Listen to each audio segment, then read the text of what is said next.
The fog hung thick over Route 66, like a shroud, the kind of night where even the headlights of Elias's battered old truck struggled to pierce the gloom. It was past midnight, and the stretch of highway cutting through the desolate New Mexico desert was as quiet as a graveyard, save for the low rumble of his engine. Elias, a grizzled truck driver with 20 years on the road, had seen his share of oddities, mirages in the heat, drifters with wild tales, but nothing prepared him for the figure he spotted stumbling along the shoulder. A young woman, her clothes torn and streaked with dirt, her pale face illuminated by the faint glow of his high beams. She waved frantically, her eyes wide with a terror that seemed to cut through the mist. Elias slowed the rig, his instincts warring between caution and compassion. "You all right, miss?" he called out, rolling down the window just enough to hear her over the hum of the idling engine. Her voice trembled as she spoke, a fragile whisper carried by the wind. "Please, I need help. My family, they're gone. Car accident, miles back." Her story spilled out in jagged pieces, how her car had veered off the road, how she had wandered for hours, how she feared the darkness held something worse than the crash. Against his better judgment, Elias unlocked the passenger door. "Get in. I'll get you to the next town." She slid into the cab, her presence chilling the air despite the heater's hum. Up close, she was striking yet unsettling. Long, dark hair matted with debris, her skin almost translucent, and those eyes deep and hollow, like they'd seen too much. She introduced herself as Clara, her voice soft but insistent, as she began to recount the accident. "It was sudden. A figure in the road. I swerved, and then nothing. When I woke, they were gone. My husband, my daughter." Elias nodded sympathetically, keeping his eyes on the road, though he couldn't shake the unease creeping up his spine. As they drove, the radio crackled to life, unbidden, tuning to a station that shouldn't exist out here. Static hissed, punctuated by faint whispers, his name, Elias, repeated in a chorus of voices that seemed to come from inside the cab. He glanced at Clara, but she remained still, her gaze fixed ahead. "You hear that?" he asked, his voice tight. She turned slowly, her lips curling into a faint, unnatural smile. "Just the wind," she murmured, though the windows were sealed tight. The air grew colder, and Elias noticed the rearview mirror. Clara's reflection flickered, her image warping as if submerged in water. One moment she was there, the next a shadow with elongated limbs and glowing eyes stared back. His heart thudded against his ribs as he gripped the wheel tighter. "Who are you?" he demanded. But Clara's response was a low, guttural hum that vibrated through the truck. The whispers intensified, now accompanied by the sound of breaking glass and distant screams, sounds that matched her tale of the accident. Panic surged as the truck's engine sputtered, the speedometer dropping despite his foot pressing the gas. In the mirror, the shadow Clara leaned closer, her breath fogging the glass with words, "You look like him." Before Elias could process it, the cab filled with an icy wind and a vision assaulted him, Clara's final moments. He saw her husband's lifeless body crumpled against a dashboard, her daughter's small form limped in the back seat, and a man, his face obscured, fleeing into the night. The man's build, his gait, mirrored Elias's own. The realization hit like a freight train. She mistook him for her killer. The plot twist unraveled in a heartbeat. Clara wasn't just a ghost, she was a vengeful spirit, trapping drivers who resembled the man who'd caused her death, forcing them to relive her agony. The truck veered wildly as Elias fought the wheel, her cold hands gripping his shoulders from behind. In a desperate bid to break free, he yanked the steering wheel hard, sending the rig careening off the road. The world spun, metal groaned, glass shattered, and then silence. When Elias awoke, he was slumped against the steering wheel, the truck overturned in a ditch. Blood trickled down his forehead, and the fog had lifted, revealing an empty highway. Clara was gone, but the whispers lingered in his ears, fading into the dawn. Was he alive, or had he joined her in that endless loop? He stumbled out, staring at the wreckage. His reflection in a shard of mirror showed not just his face, but a flicker of her hollow eyes staring back. The road stretched ahead, silent and waiting, and Elias knew he'd never drive Route 66 again without feeling her presence in every shadow.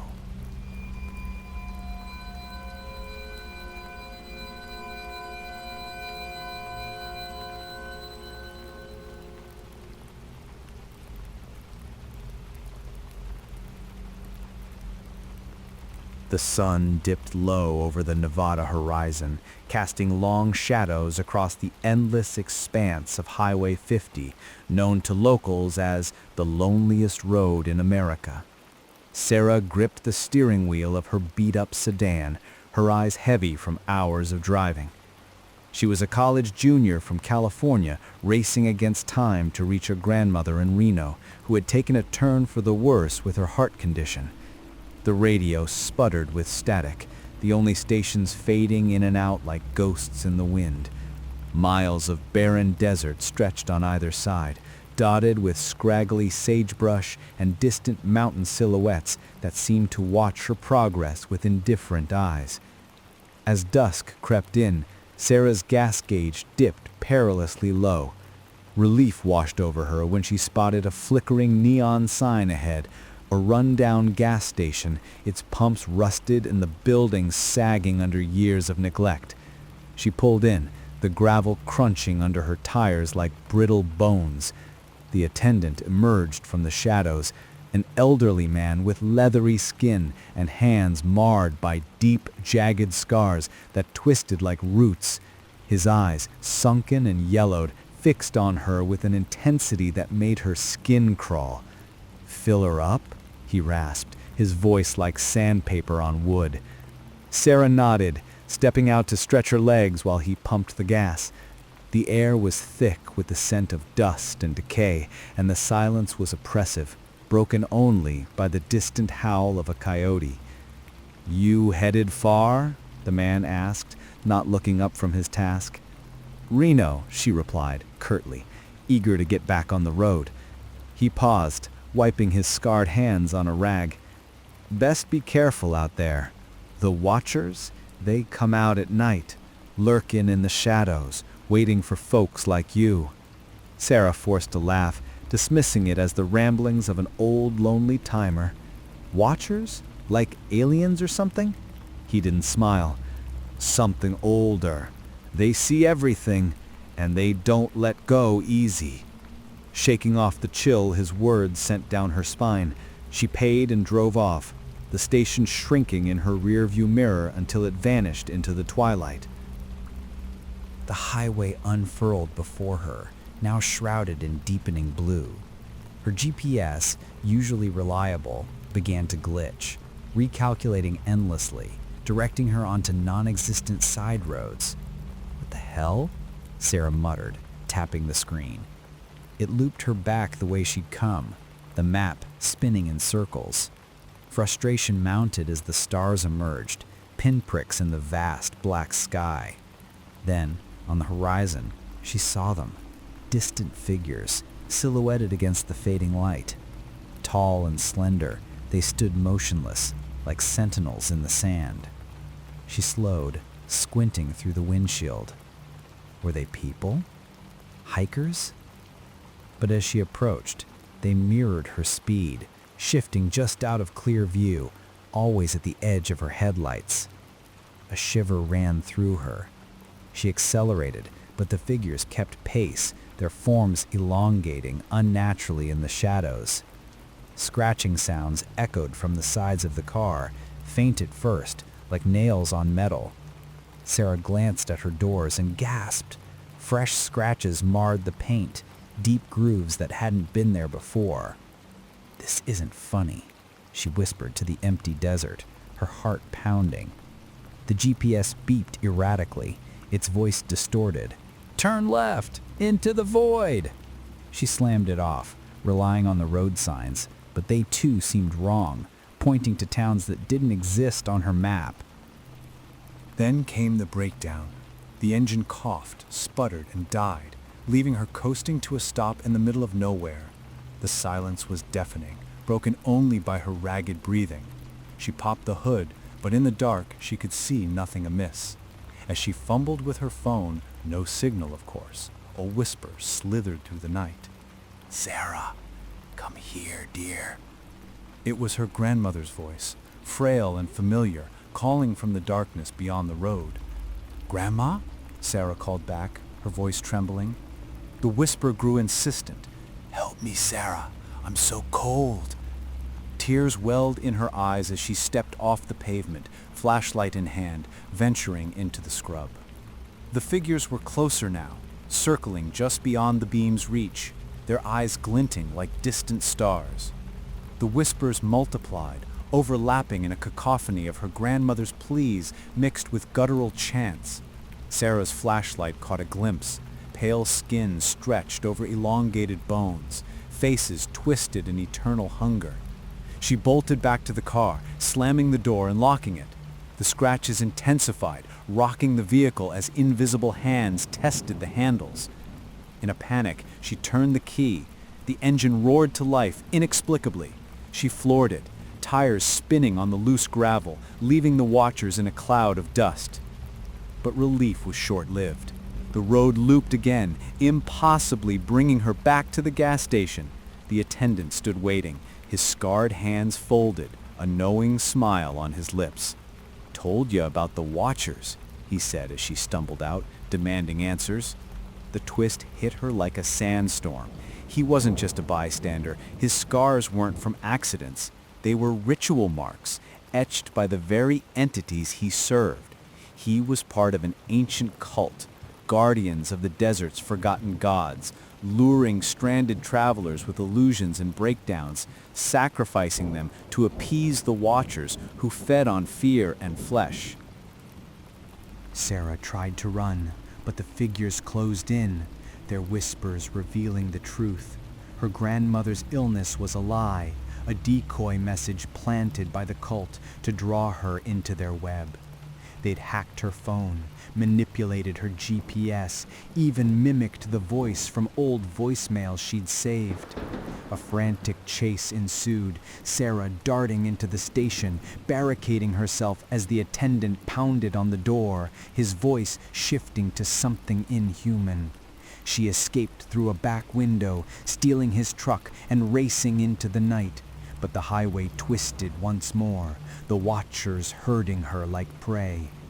In the end, she arrived at her grandmother's house only to find it a crumbling ruin in the desert, a mirage sustained by the cult's dark rites. The door creaked open to reveal not her ailing relative, but an altar stained with blood, the watchers feasting on the echoes of past victims. Sarah's screams echoed as the loop closed, trapping her eternally on the highway, her car forever breaking down under the watchful eyes of the desert's eternal guardians. The loneliest road had claimed another soul, and the whispers continued, waiting for the next traveler to ignore the warnings.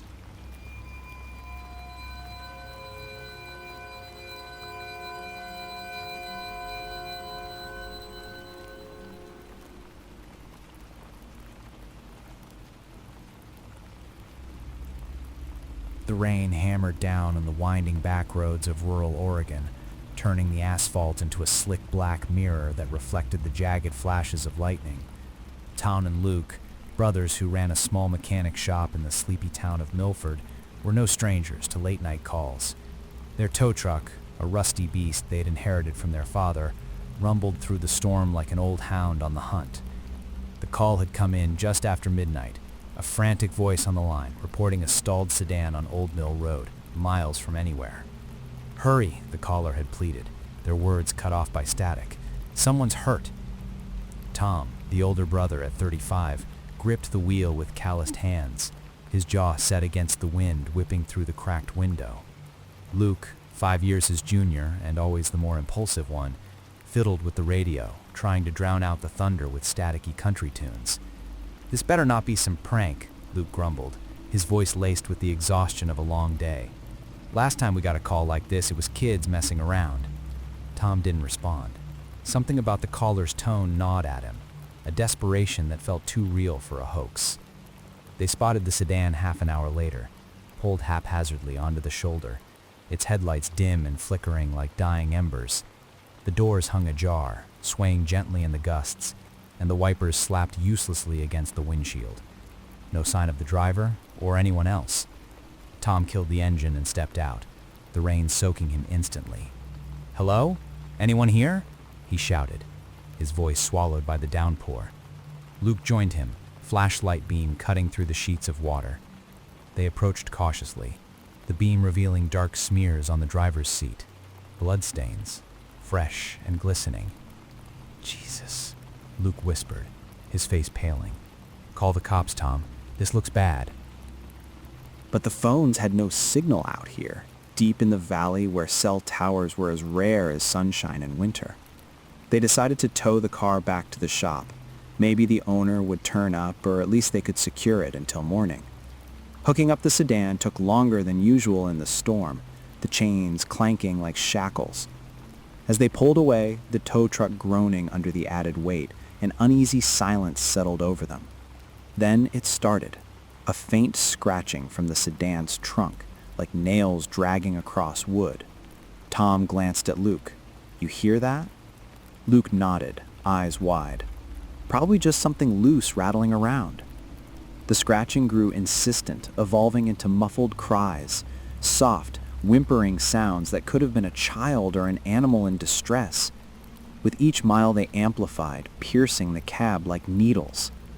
"We gotta check it," Luke said finally, his voice tight. Tom pulled over under a canopy of dripping pines, the rain a relentless drumbeat. They approached the trunk, tools in hand, hearts pounding. The lock popped easily, but inside, nothing. Empty except for a small, ragged child's doll, its porcelain face cracked and eyes glassy. "What the hell?" Tom muttered, picking it up. As his fingers brushed the fabric, a whisper escaped the doll, faint but clear. "Daddy's secret, buried in the barn." Luke froze, his face draining of color. The words hit like a gut punch.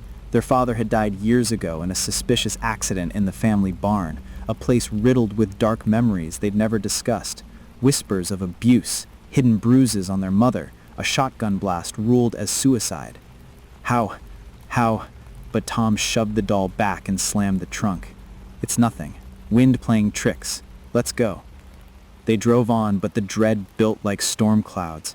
In the side mirrors, a pale figure appeared, a humanoid shape loping along the road behind them, barefoot and cloaked in shadow, keeping impossible pace with the truck.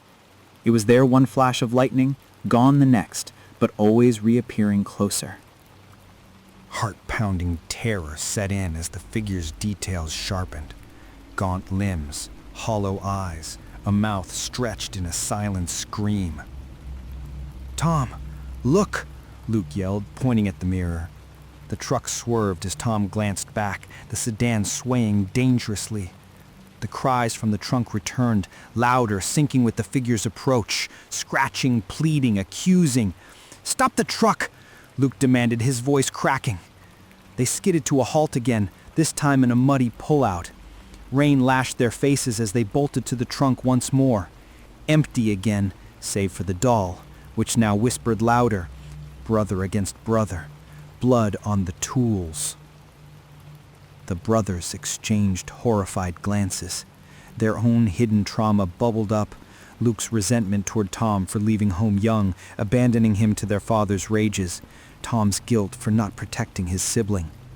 The figure was upon them now, materializing from the rain, its pale skin translucent, veins pulsing like rivers of ink.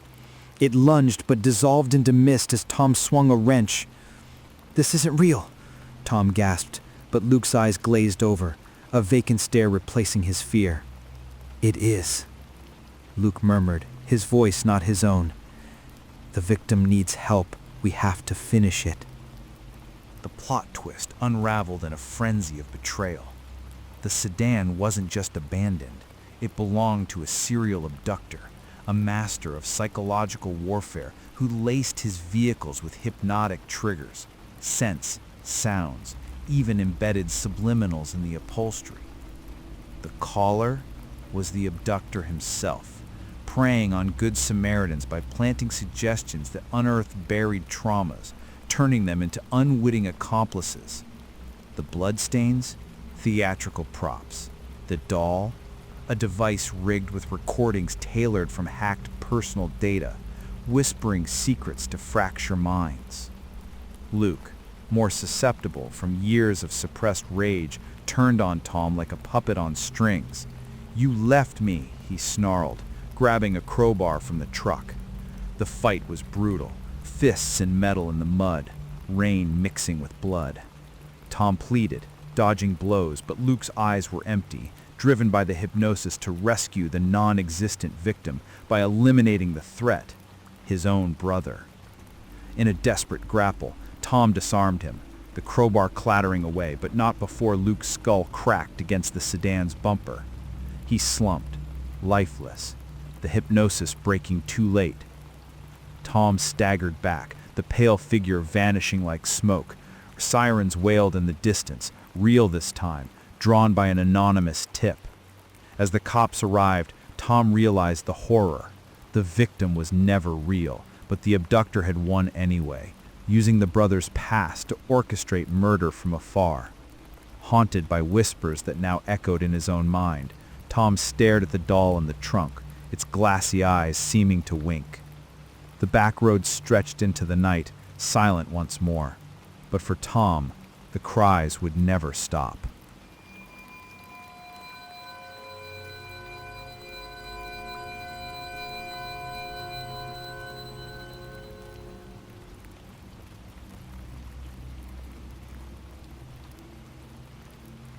The blizzard howled across Interstate 80 like a vengeful beast, whipping snow into a blinding whiteout that swallowed the Wyoming landscape whole.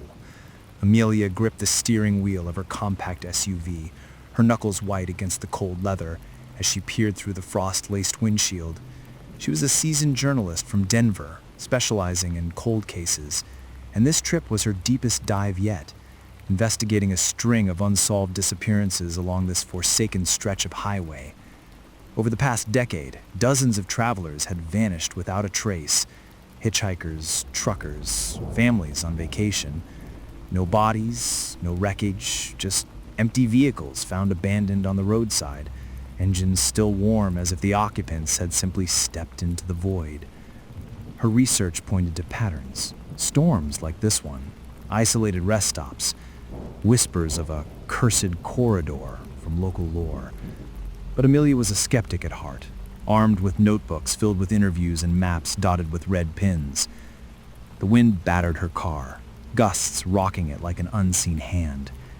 Then, without warning, a force slammed into the side, a shadow in the snow, perhaps a deer or a phantom truck.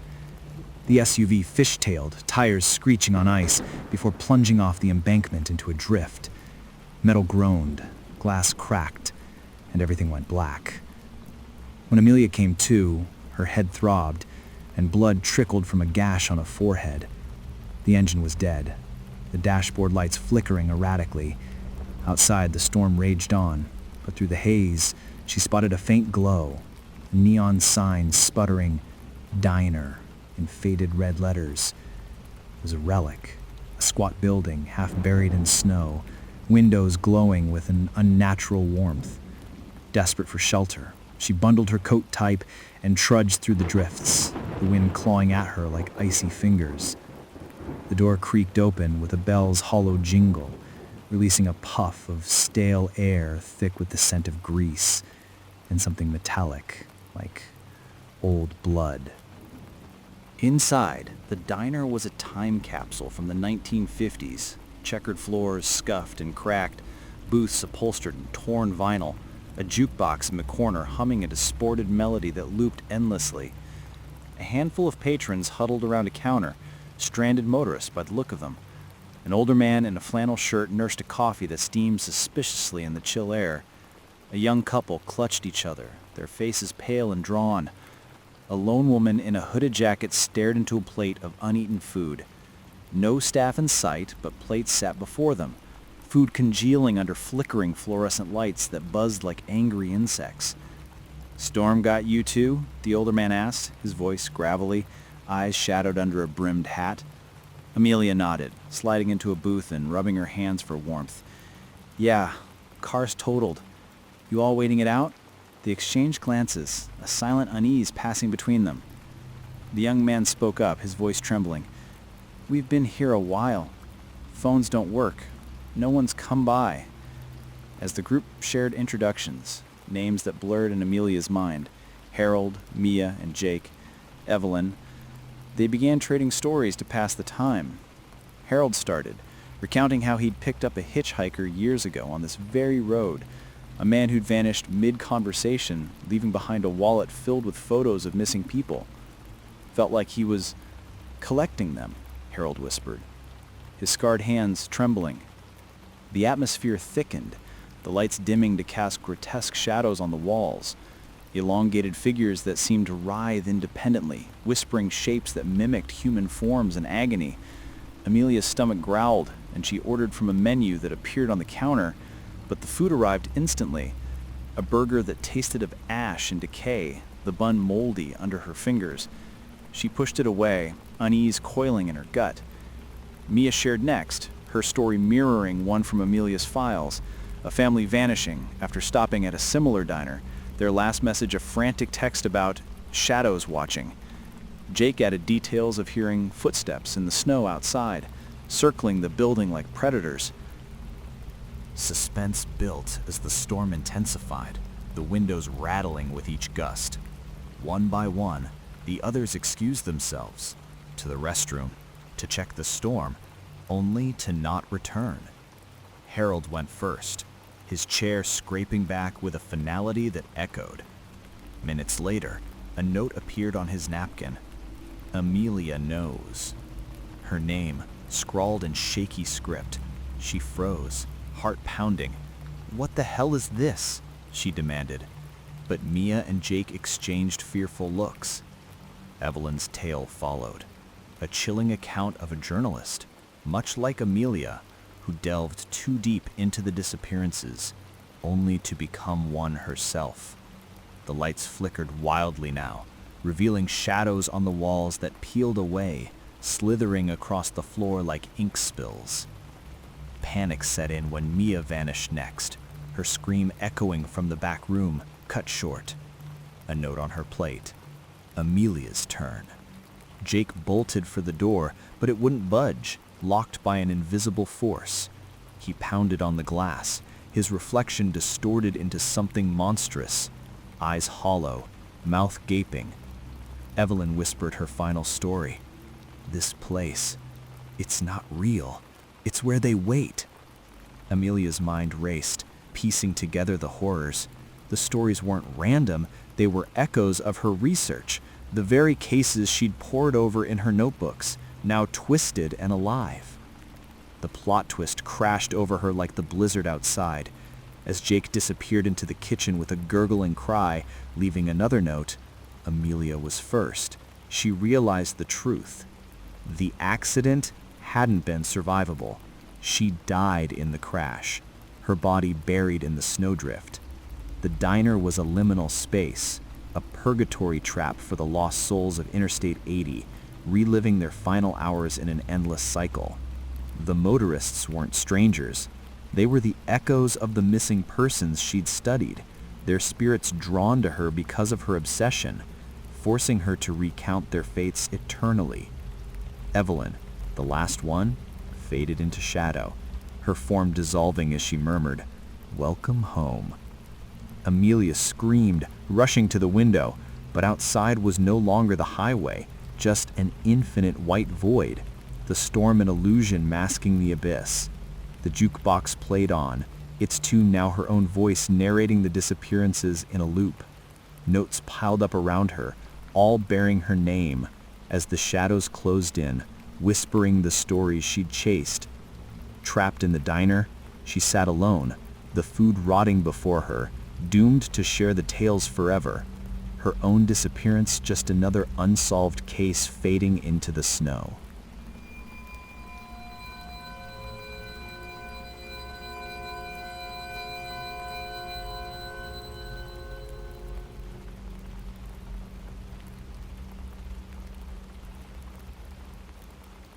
The moon hung low over the Texas panhandle like a watchful eye, casting a silvery glow across the flat, endless plains where the highway cut through like a scar on the earth.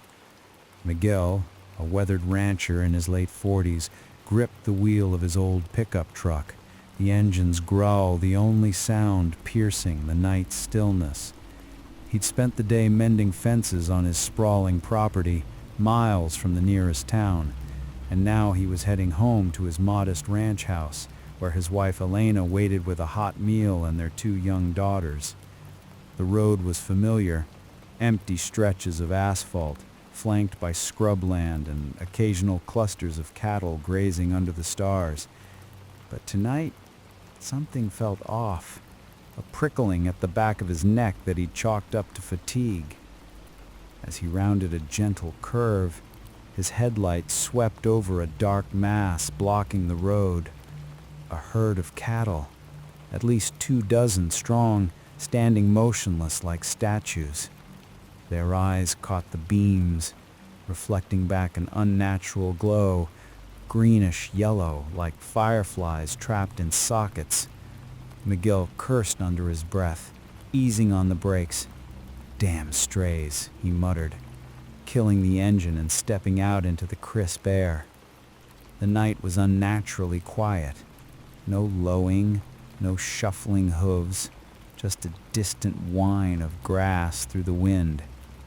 He clapped his hands, shouting in his deep, authoritative voice honed from years of herding. "Get! Move on!" The cattle didn't budge.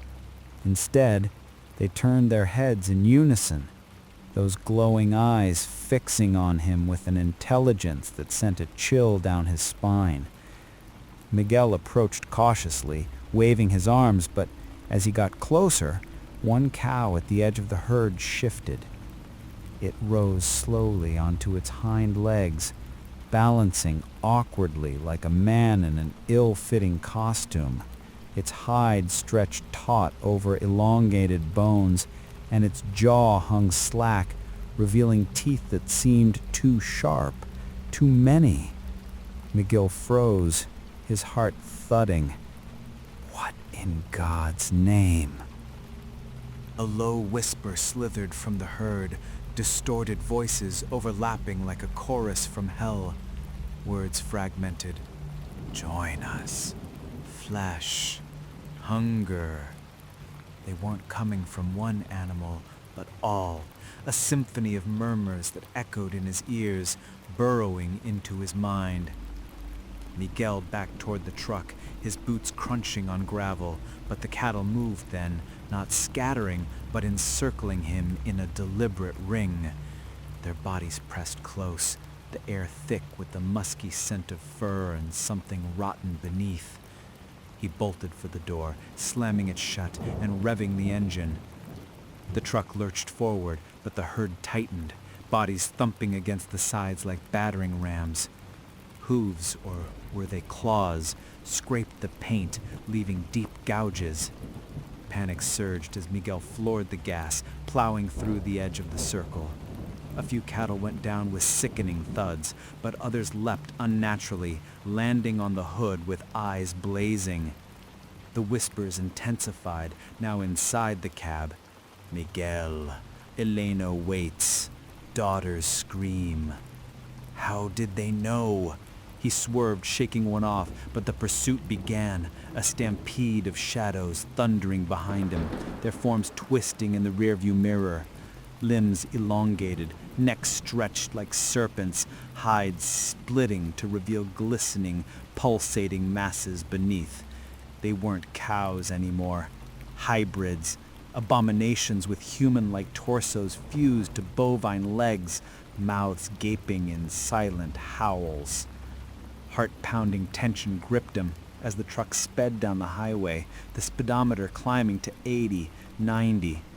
The herd kept pace, impossibly fast, their whispers evolving into shrieks that pierced his skull. One leapt onto the bed of the truck, its weight denting the metal, a clawed hoof smashing through the rear window. Glass shattered, and Miguel felt the searing pain in his arm, a deep gash from a talon that dripped with viscous ooze. "Get off!" he roared, swerving wildly. The creature tumbled away, but the wound burned like fire, spreading numbness up his limb. Miles blurred by, the highway an endless ribbon under the moon. Miguel's vision swam. The whispers taunted him with visions.